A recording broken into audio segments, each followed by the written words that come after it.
You wanna learn from the real master? Welcome to the Platinum Lessons.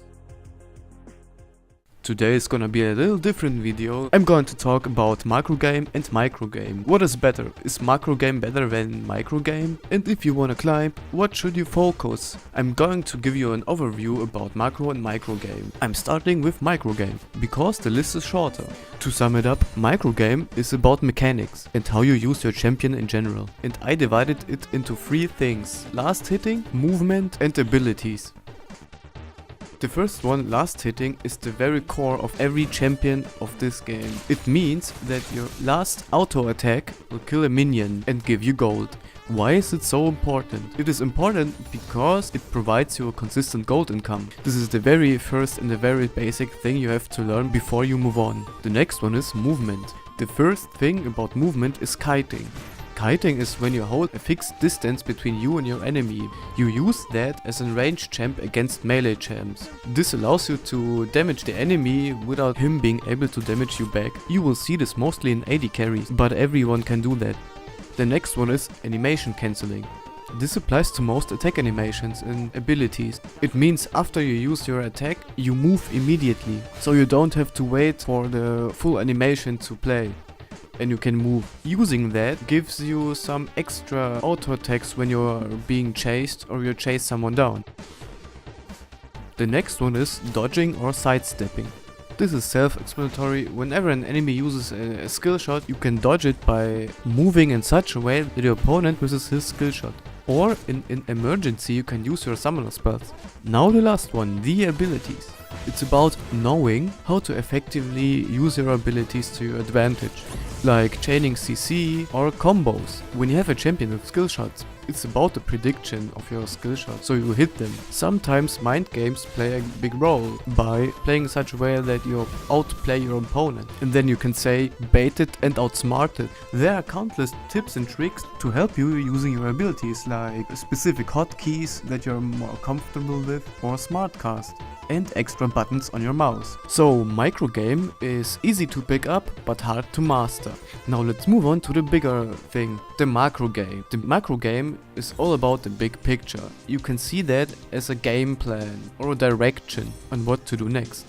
I'm gonna give you some broad aspects of the macro game and talk about some of the specifics. The order of this list gives you the priority on what to learn first before you go to the next one. The first one is map awareness. Map awareness means that you know what's going on the map. In terms of macro game, map awareness is the equivalent of last hitting in the micro game. So this is the very basic thing. To play a macro game you have to get as much information as possible. And the map is the first source. And to get that information you have to look at the map at a regular rate.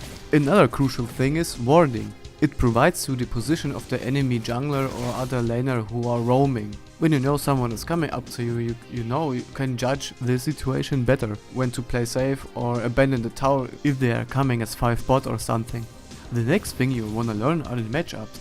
This means you have to know what your advantages and disadvantages against the other enemies. Matchup include power spikes. Most champions have the power spike at level 6 when they have their ulti up. Most of the time, the most powerful ability they have. And you should be aware of your power spikes and the enemy power spikes, so you can plan accordingly. Another thing is to know what role your champion is playing. A single lane can have diverse roles. For example, the supporter role. There are champions who engage, who initiate the first fights. Most of the time they have hard CC. Then there are champions who stay in the back and help their carries to stay alive. They have shields or heals or both. The next thing is itemization. There are different itemizations for different champions. In general you can say against magic damage dealing champions you can build magic resistant, and AD champions you build armor. Just as simple as that. Another thing is when you play in a lane to know when to trade or when to all in. So you have to keep track of their health, their mana, if they have mana, and if they have some summoners on cooldown. When it comes to team fighting you have to know who you have to focus, or if you don't or can't focus someone in team fights, then who to peel. That aspect of macro game has probably the most information density of all aspects. Now let's go to the next aspect, objectives. What do objectives include? They include towers, inhibitors, drakes, barons and buffs. Here you have to figure out what to do when.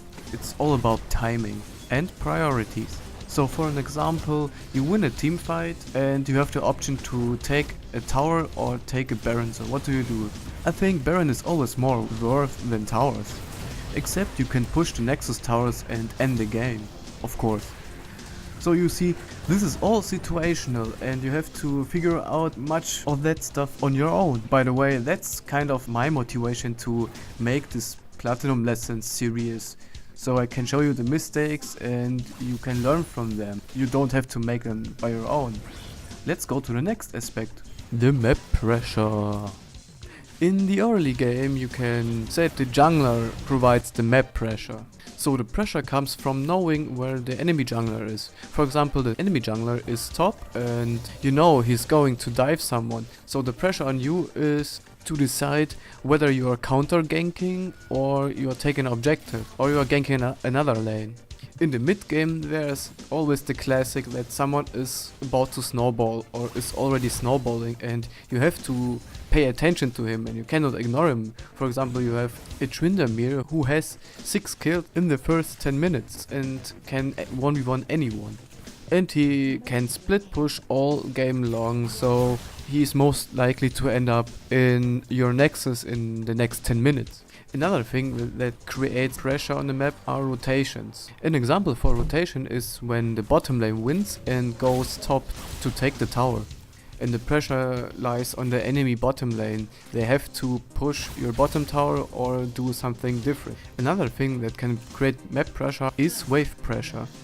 When you use wave manipulation to your advantage, you make the top and bottom lane slow pushing so you can all group up mid, pressure their mid tower. So they're forced to defend the tower or divide up so they can push out their other lanes or they lose the farm or even the tower. One last thing I can think of are TPs. When an enemy top laner or mid laner has TP, you know he can just TP to your lane and gank you in that way. So you have to be careful.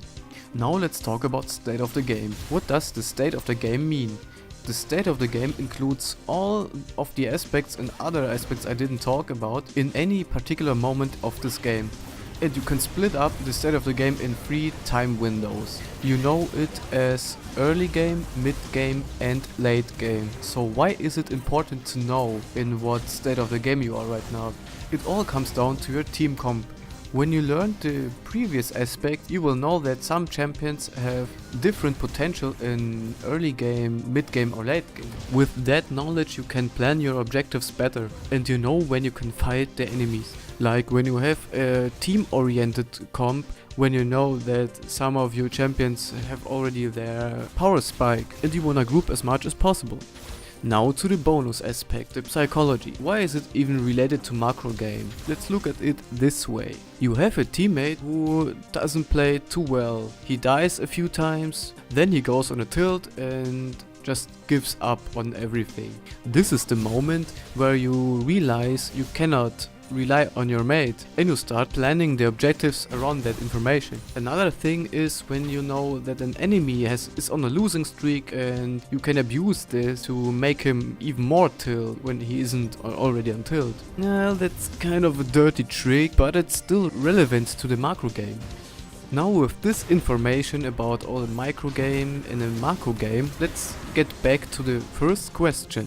What is more important to you climbing the ladder? Is it micro game or macro game? You are probably already knowing that you cannot separate this micro game and macro game like I did it in this video. And both are important, obviously, and both are there at the same time. Now to answer this question, let's go back a little and look at the very basic things that I mentioned for micro game and macro game. Imagine there are 2 players. One player knows the very basic stuff of the micro game. That means he knows how to last hit, but he knows everything in the macro game, right? And the other player is the exact opposite. So he has map awareness, and on the other hand he knows everything about micro game. So his mechanics are godlike, like a scripter. This is a very tough question. Generally speaking, the macro knowledge should be more useful than micro knowledge or micro skills. Why? Since League of Legends is not about getting kills in the best style or in the flawless execution of your abilities, in the end it's about destroying your nexus, while your